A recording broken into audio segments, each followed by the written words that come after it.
2023년 첫째 주일, 첫날이 주일이었습니다. 1월 1일이 주일이었습니다. 기억하시는지 모르겠습니다. 그리고 마지막 날도 주일입니다. 알파와 오메가가 이제 주일이어서 얼마나 감사한지 모릅니다. 올해가 53주였던 거 아시죠? 53주였고 내년에는 366일입니다. 365일이 아니라 6일입니다. 왜냐하면 2월 29일이 있어서 하루가 더 늘어갑니다. 성경 말씀보다 더 많은 감탄을 하시네요. 자, 한 해 동안 너무 많이 고생하셨습니다. 또 애쓰셨고 수고 많으셨습니다. 우리 옆 사람에게 인사했으면 좋겠습니다. 한 해 동안 너무 수고하셨습니다 라고 이렇게 인사하겠습니다.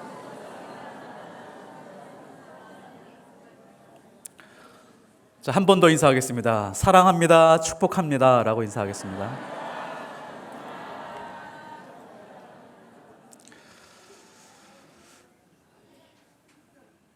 오늘 말씀의 제목은 마지막을 보고 현재를 살라 라는 제목으로 하나님 말씀 전하도록 하겠습니다. 자, 우리는 많은 영화와 드라마를 봅니다. 우리가 좋아하는 드라마들도 있고요. 그리고 인생 드라마, 인생 영화도 있습니다. 그 영화와 드라마에서 가장 중요하게 생각하는 게 결론이죠. 이것이 어떻게 끝날 것인가. 많은 사람들이 드라마나 영화를 보면서, 드라마 특히 보면서 결론을 바꾸기도 합니다. 막 드라마 이렇게 끝내야 된다라고 하면서 죽이면 안 된다, 방송국에 항의를 해서 결론을 바꾸기도 하는 그런 사례들도 있습니다. 결론이 그만큼 중요하죠. 자, 그런데 성경은 어떻게 끝날까요? 침묵하기 시작하셨습니다. 이러시면 안 됩니다. 우리가 세상에서 가장 중요하다고 진리의 말씀이라고 생각하는 이 성경 말씀인데, 성경이 어떻게 끝나는지 알지 못하면 이거 위험한 상황일 수도 있습니다. 우리는 적어도 성경이 어떻게 끝맺고 있는지 그 장면만큼은 머릿속에 이미지로 잘 간직해 두어야 됩니다. 자, 그러면 요한계시록이 마지막 책인데, 이 요한계시록이 해피엔딩으로 끝날까요? 아니면 비극으로 끝날까요? 대답이 좀 약한 것 같으신데요. 해피엔딩으로 끝난다고 볼 수 있겠죠. 성경의 마지막 장면은 이렇게 시작을 합니다. 마지막 장면은 요한계시록 21장 1절에부터 시작한다라고 보시면 됩니다. 또 내가 새 하늘과 새 땅을 보니 처음 하늘과 처음 땅이 사라졌더라. 바다도 다시 있지 않더라 라고 시작을 합니다. 그러니까 성경의 마지막 장면, 인류의 마지막 장면을 이렇게 시작을 합니다. 만일에 천문학자가 혹은 물리학자들이 이 말씀을 있는 그대로 수용하기 시작을 하면 굉장히 놀랄 겁니다. 굉장히 충격을 받을 가능성이 높습니다. 왜냐하면 우리가 보고 있는 이 물리적인 모든 공간과 시간이 사라지기 때문이죠. 이 장면보다 앞서서 한 번 더 설명해야 될 장면이 하나가 있는데, 이사야서 34장 4절입니다. 하늘의 만상이 사라지고 하늘들이 두루마리같이 말리되 그 만상의 쇠잔함이 포도나무 잎이 마름 같고 무화과 나무 잎이 마름 같으니라. 요한계시록에서 설명하는 이 장면을 이사야에서 보충 설명을 하고 있죠. 성경은 일관되게 우리가 지금 사용하고 있는 이 물리적 공간과 시간이 무너진다라고 하는 것을 구약과 신약 이 책에서 동일하게 우리에게 알려주고 있습니다. 다시 한번 이 장면을 반드시 기억해야 되기 때문에 순서를 제가 말씀드리도록 하겠습니다. 지금 우리가 경험하고 있는 이 하늘과 땅 그리고 바다는 어느 순간 예수님이 재림하시는 그 순간에 완전히 사라지게 될 겁니다. 어떻게 사라진다고요? 마치 나뭇잎이 말려서 사라지는 것처럼 완전히 사라집니다. 성경은 굉장히 단순하게 이야기를 합니다. 간단하게 별거 아닌 것처럼 설명을 합니다. 마치 하늘과 땅과 바다는 나뭇잎이 말라서 비틀어지는 것처럼 완전히 사라질 겁니다 라고 그렇게 우리에게 선포해 주고 있습니다. 그리고 나서 새 하늘과 새 땅이 등장을 하게 된다. 우리는 새 하늘과 새 땅을 보게 됩니다. 새 하늘과 새 땅이라고 하는 공간이 새롭게 발생이 되고 그 안에서 무엇이 내려오죠? 하나님으로부터, 하늘로부터 새 예루살렘 성이 내려온다라고 하는 것이 성경의 마지막 장면에서 굉장히 중요한 부분입니다. 그래서 21장 2절에 보면 또 내가 보매 거룩한 성 새 예루살렘이 하나님께로부터 하늘에서 내려오니, 이것은 새 하늘이겠죠. 그 준비한 것이 신부가 남편을 위하여 단장한 것 같더라. 하나님은 새 예루살렘을 준비하고 계시고 이미 준비해 놓으셨습니다. 근데 어떤 마음으로 준비해 놓으셨다고요? 설레는 마음으로. 마치 신랑 신부가 결혼을 앞둔 그 매일매일 하루처럼 하나님도 또한 설레는 마음으로 이 새 예루살렘을 준비하고 계십니다. 그리고 성경은 이 새 예루살렘에 대해서 조금 더 설명을 해주고 있는데요, 이 예루살렘의 크기에 대해서 설명을 해줍니다. 크기에 대해서 얼마나 큰지 크기를 설명해 주고 있는데, 왜 이런 크기를 설명해 줄까요? 성경에서 크기를 설명해 주고 있다는 것은 이것은 구체적이고 실제적이고 현실이 될 것이다 라고 하는 것을 우리에게 알려주고 싶기 때문입니다. 이 새 예루살렘의 크기가 있는데요, 성경의 측량 길이로 12,000 스타디온이라고 21장에서 그렇게 기록을 하고 있습니다. 길이와 너비와 높이. 이것을 지금 우리가 쓰고 있는 단위로 환산을 하게 되면 길이가 2,300km 정도 됩니다. 2,300km, 가로 2,300km, 세로 2,300km, 높이도 2,300km예요. 정육면체의 새 예루살렘이 하늘에서 내려오게 될 것이다 라고 그렇게 말씀하고 있습니다. 달의 크기가 얼마일까요? 달의 지름이요 3,476km 정도 됩니다. 그러면 새 예루살렘은 어느 정도 크기라고 보시면 되냐면 달의 3분의 2 크기 정도로 보시면 됩니다. 정육면체. 자, 이게요 굉장히 중요한 부분인데, 온 우주에 있는 모든 물체가 점점 커지면 동일하게 하나의 모양으로 바뀝니다. 어떤 모양으로 바뀔까요? 전부 다 원형으로 바뀝니다. 공 모양으로 바뀝니다. 왜 그럴까요? 전부 다 중력의 영향을 받기 때문에 그렇습니다. 별들이 별 모양도 아니고 세모 모양도 아니고 네모 모양이 아니에요. 온 우주의 별은 다 원형입니다. 중력의 영향을 받고 있기 때문에. 자, 그러면 지금 내려오고 있는 이 새 예루살렘이라고 하는 것은 정육면체라고 이야기를 하는데, 이것도 무엇을 증명하고 있죠? 중력의 영향을 받지 않고 있다. 우리가 사용하고 있는 이 공간과 시간이 완전히 무너지게 될 것이다 라고 이렇게 성경은 계속해서 일관성 있게 우리에게 기술해 주고 있습니다. 놀랍지 않으신가요? 저만 놀라운 것 같습니다. 자, 12절부터는요 이제 예루살렘에게 계속 포커스를 맞추고, 자, 이 마지막 장면을 드론 카메라가 공중에 떠서 이 예루살렘을 촬영해서 우리에게 보여주는 것처럼 기술해 가고 있습니다. 제일 먼저 새 예루살렘의 외부를 알려줍니다. 외부. 그러면 카메라가 떠서 동서남북에 있는 그 외곽을 보여주기 시작을 합니다. 동쪽의 세 개의 문, 북쪽의 세 개의 문, 남쪽의 세 개의 문, 서쪽의 세 개의 문, 12개의 문을 보여주고 기초석 12개를 보여줍니다. 그 다음에 성곽을 비춰주는데, 성곽이 얼마나 아름다운지 그 보석들에 대해서 자세하게 아름답게 기술해 주고 있습니다. 외부에 대해서 설명을 하죠. 그리고 나서 이 카메라가 예루살렘 성 안쪽으로 들어갑니다. 이게 22장 오늘 읽은 말씀의 장면입니다. 자, 마지막 장면이 온 인류의 마지막 장면, 요한계시록의 마지막 장면은 새 하늘과 새 땅에서 시작해서 새 예루살렘을 보여준 다음에 외곽을 비추어주고 그 다음에 중앙으로 카메라가 들어가기 시작을 합니다. 이 어마어마하게 큰 예루살렘 중앙에서 무엇이 흐르고 있다고요? 강이 흐르고 있습니다. 그 강의 이름은 생명수의 강이에요. 카메라가 이 생명수의 강을 따라서 쭉 들어가 보니까 어디서 이 물이 흘러내려오고 있다고요? 하나님 및 어린 양의 보좌로부터 이 생명수의 강이 흐르고 있구나라고 하는 것을 분명하게 보여줍니다. 그리고 나서 보니까 강 옆으로 많은 나무들이 이렇게 심겨져 있습니다. 그 많은 나무들이 얼마 만에 한 번씩 열매를 맺는다고요? 매달 새로운 열매를 맺어서 그 열매와 잎사귀들은 온 인류의 치료제가 되고 약제가 된다라고 하는 것이 오늘 말씀의 중요한 부분입니다. 마지막 장면입니다. 그리고 요한계시록은 이 마지막 장면을 보여주면서 마지막으로 나레이션으로 끝납니다. 이게 성경의 마지막 장면입니다. 자, 이 장면은 무엇을 보여주는 걸까요?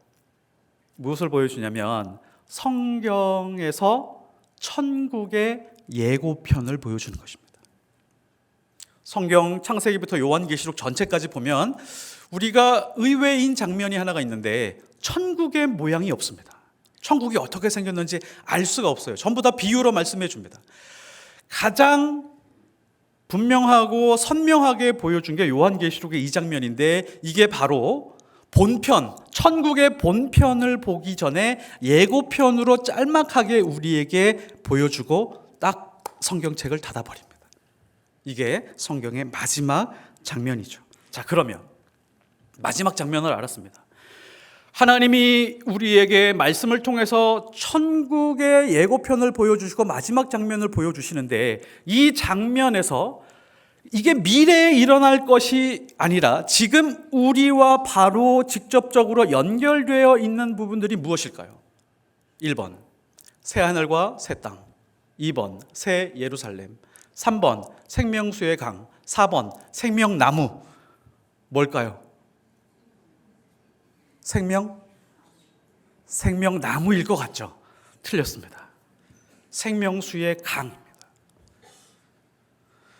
이 생명수의 강이 우리와 지금도 직접적으로 연결되어 있다라고 하는 것을 마지막 장면에서 보여주고 지금 말씀을 닫아버리신 것입니다. 왜 그러냐면 22장 요한계시록 22장 17절에 마지막으로 이 말씀을 하고 넘어갑니다. 성령과 신부가 말씀하시기를 오라 하시는도다. 듣는 자도 오라 할 것이요 목마른 자도 올 것이요 또 원하는 자는 값없이 생명수를 받으라 하시더라.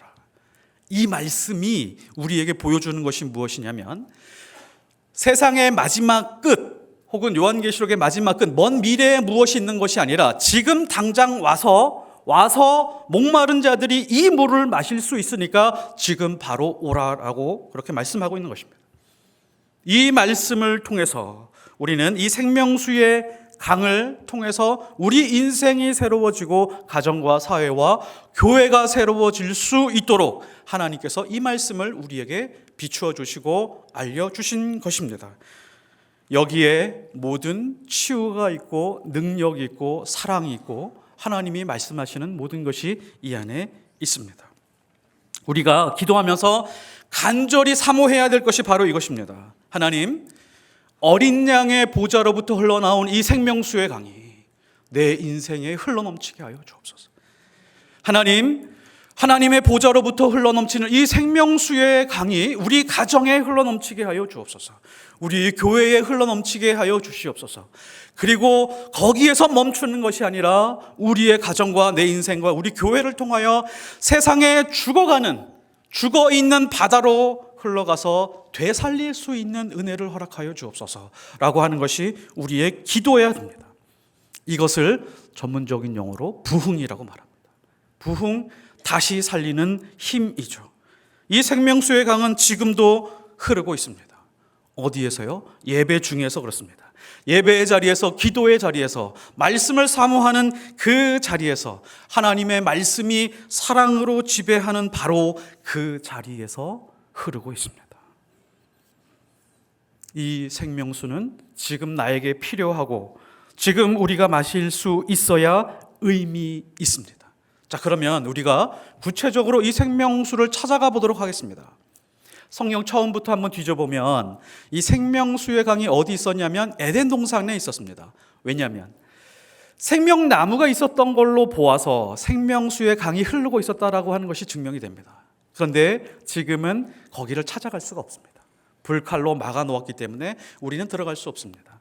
자, 그러면 에스겔서 47장으로 넘어가게 되면 거기에 이 생수의 강이 나오기 시작을 합니다. 성전 문 지방에서부터 서서히 물이 흘러나오기 시작을 하는데 발목을 덮기 시작을 합니다. 무릎을 덮기 시작을 합니다. 그 다음에 허리를 덮기 시작을 합니다. 그 다음에 더 덮어서 헤엄쳐야 뜰 수 있는 만큼 어마어마하게 많은 강물이 흘러가기 시작을 합니다.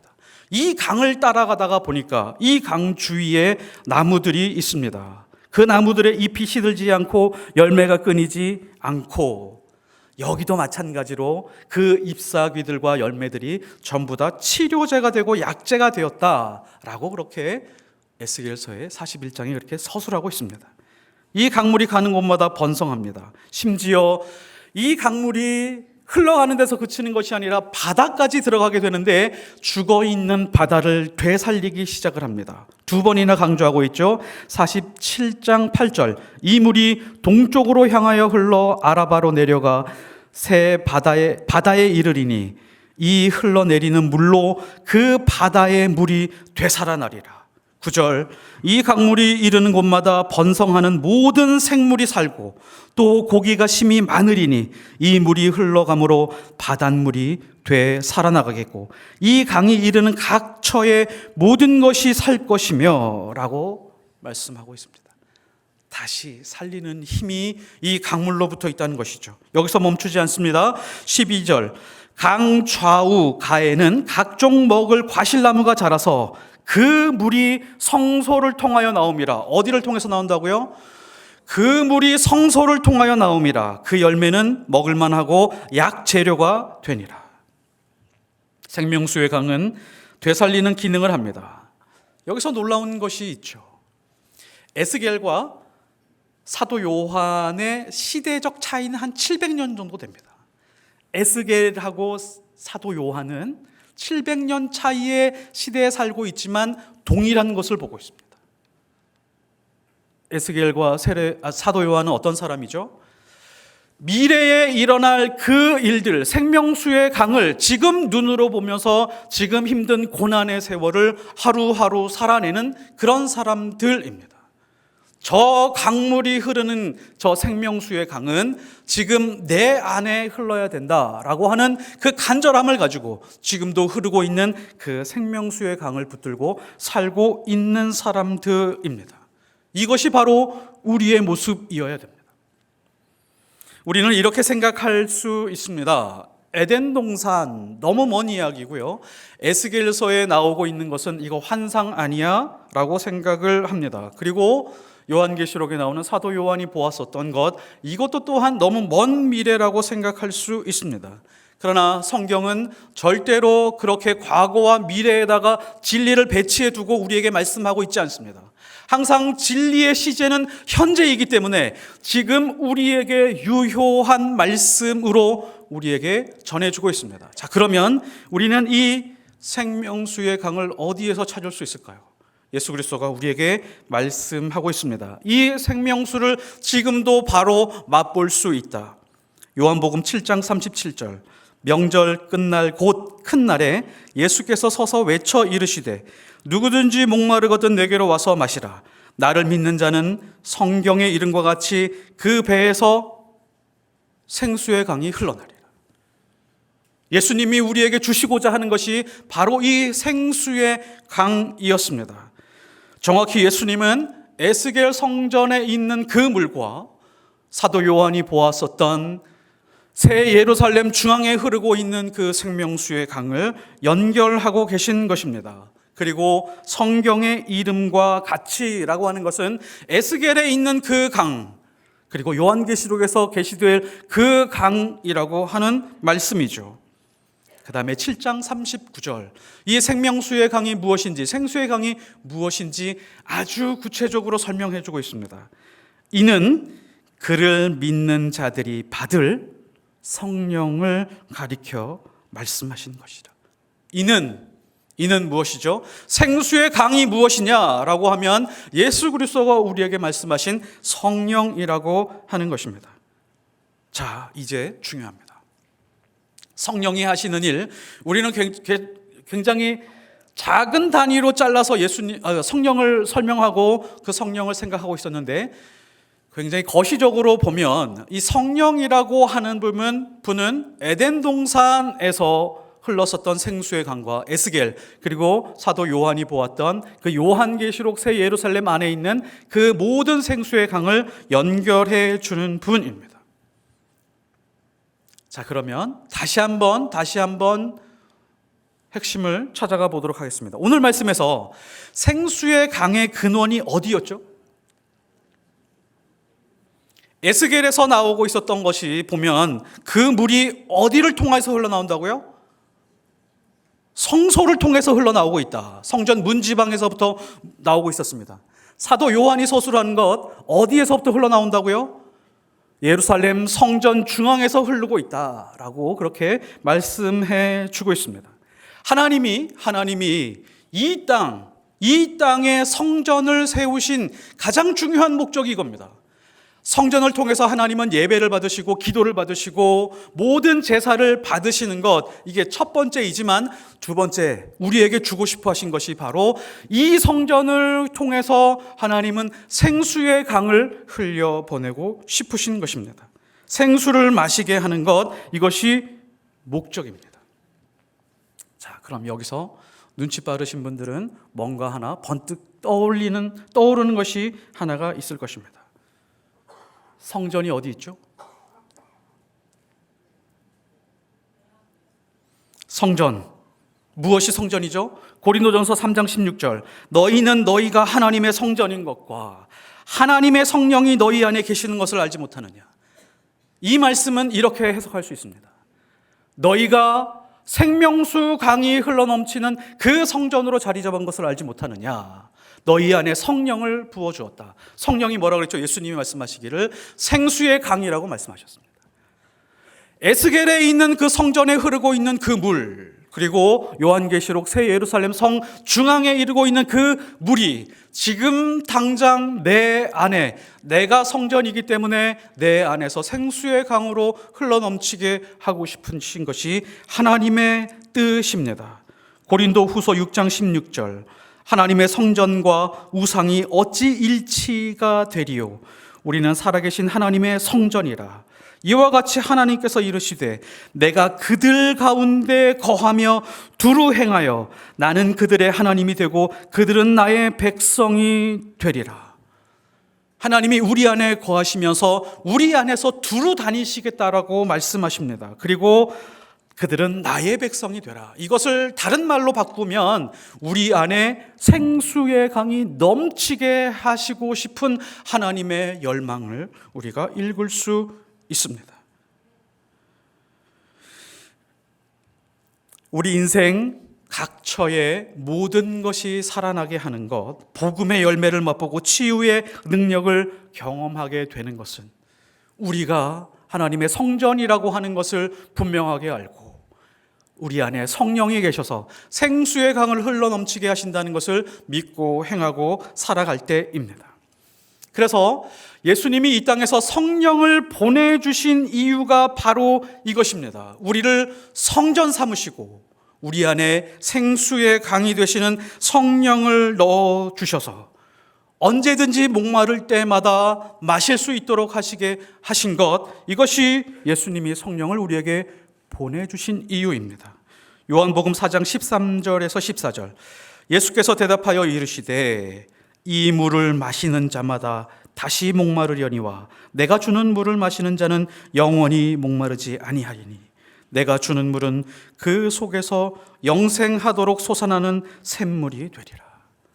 예수님만 말씀하셨을까요? 이사야에 말씀하셨습니다. 55장 1절. 오호라 너희 목마른 자들아 물로 나오라.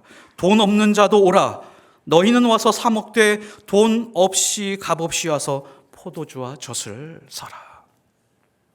성경은 왜 자꾸 마시라고 할까요? 왜 자꾸 와서 마시라고 할까요? 이유가 있습니다. 인간은 목마른 존재이기 때문에 그렇습니다.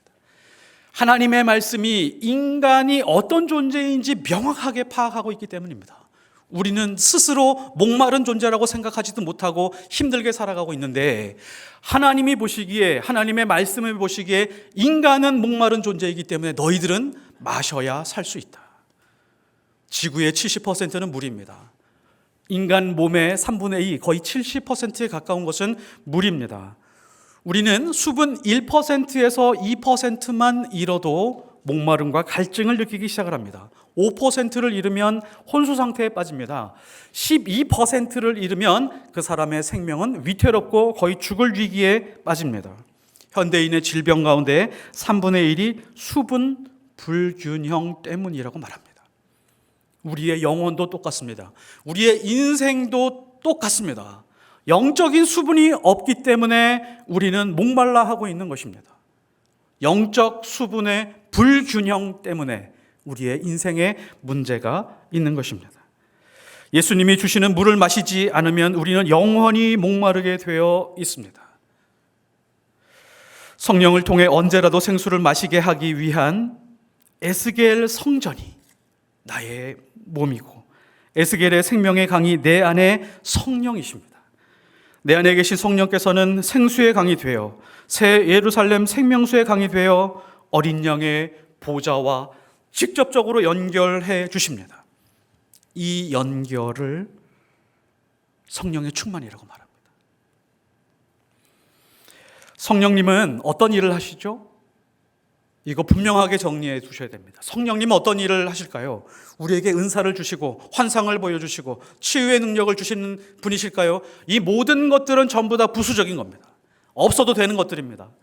성령님이 우리에게 해주시는 일은 예수 그리스도가 누구신지 정확하게 비춰주시는 분이고, 하나님의 말씀, 이 생명의 말씀을 정확하게 조명해 주시는 분이십니다.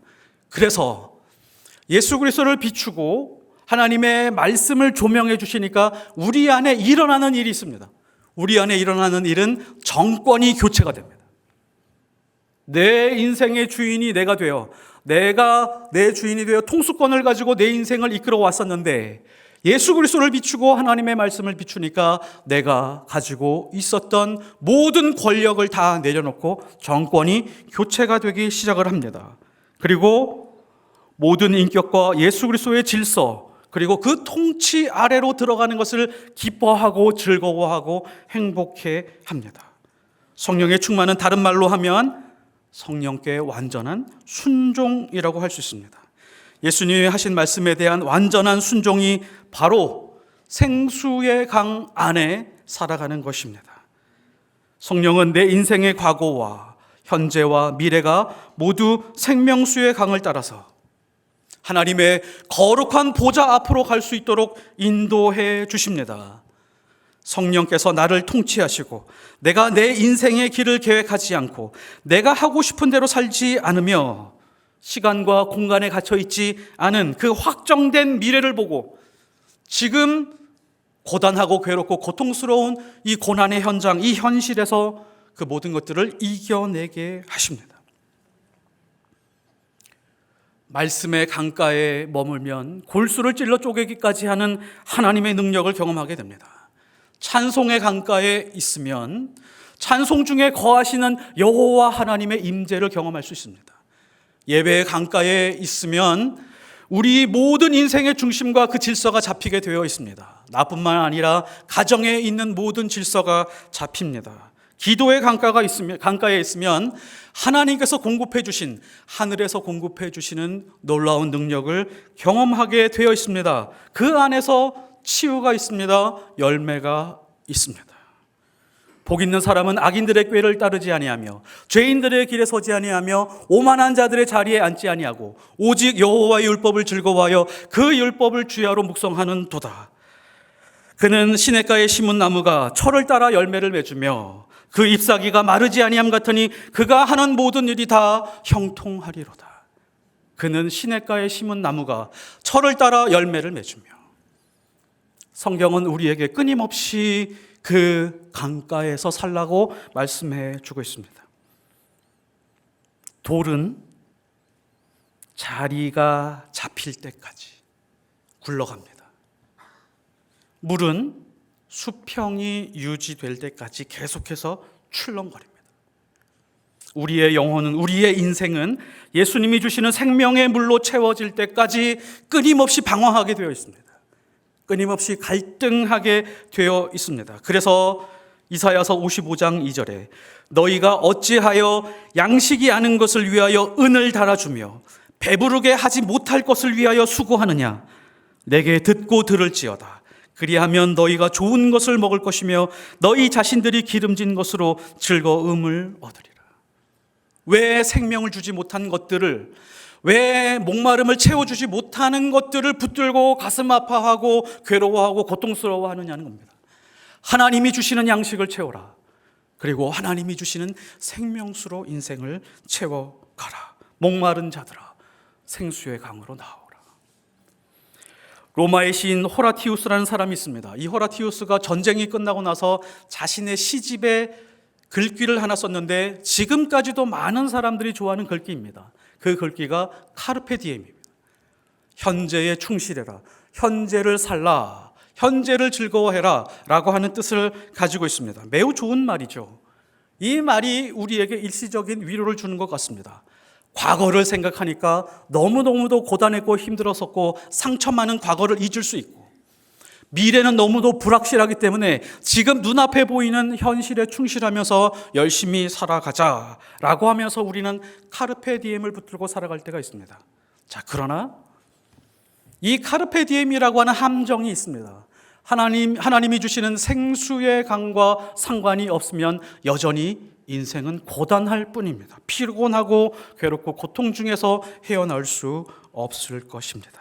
그러나 생명수의 강가에서 살면 우리는 지금도 치유와 회복이 반드시 일어납니다. 인간의 힘으로 할 수 없는 그 모든 것들, 이것은 도저히 불가능해, 할 수 없어 라고 하는 그 모든 것들이 기적처럼 일어나게 될 것입니다. 세상에는 흐르는 것이 많습니다. 돈도 흘러갑니다. 세월도 흘러갑니다. 피도 흘러갑니다. 사랑도 흘러갑니다. 살아있는 생명체의 모든 것은 흐름이 있습니다. 돈이 흐르지 않으면 경제가 무너집니다. 피가 흐르지 않으면 인간도 죽고 생명이 유지될 수 없습니다. 지식이 흐르지 않으면 세상은 석기시대처럼 살았을 것입니다. 사랑이 흐르지 않으면 사회는 범죄로 가득하게 될 것입니다. 그리스도인들에게, 하나님을 믿는 사람들에게, 아니 이 땅에 사는 모든 사람들에게 생명수의 강이 흐르지 않으면 인생은 피폐해지고 고갈될 것입니다. 그래서 우리가 끊임없이 하나님 앞에서 사모하고 기도해야 되는 것이 바로 이겁니다. 에스겔의 환상을 보는 것처럼 사도 요한이 보았던 그 모든 장면들 속에 생명수의 강이, 그 은혜의 강물이 흘러서 거룩한 성전으로부터 나와 생명이 강이 되어 지금 살고 있는 내 삶 한가운데 흐르게 하여 주옵소서. 우리 가정에, 우리 자손들에게 흘러가게 하옵소서. 그러면 아무리 험난한 인생을 살고 삭막한 인생을 산다라고 할지라도 반드시 시들지 않고 열매가 있습니다. 우리를 성전 삼으신 이유가 바로 이겁니다. 우리를 성전 삼으시고 우리 안에 성령을 보내주신 이유가 바로 이것입니다. 성령으로 생명수를 공급하시는 예수 그리스도와 함께 승리하시는 인생이 되시기를 예수 그리스도 이름으로 축복합니다. 기도하겠습니다. 새 예루살렘 길 한가운데로 흐르는 생명수의 강이 생명의 근원임을 믿습니다. 이 생명수의 강이 우리 인생에 흘러넘치게 하옵소서. 어린 양의 보좌로부터 흘러 우리 인생길 한가운데로 이 생명의 강물이 흐르게 하옵소서. 하나님의 보좌로부터 흐르는 생수가 있어야 우리 인생의 목마름이 해결됩니다. 이 생명의 강에서 치유가 있고 회복이 있습니다. 열매가 있습니다. 하나님, 이 강물이 우리 가정과 교회와 세상으로 흘러가서 하나님이 기뻐하는 인생 살게 하시고 그런 가정이 되게 하시며 그런 교회로 세워질 수 있도록 도와 주옵소서. 하나님 아버지, 생명수의 강물이 새해에 우리 가정과 인생과 교회에 넘쳐 흐르기를 간절히 간구드리며 예수 그리스도의 이름으로 기도드렸사옵나이다. 아멘.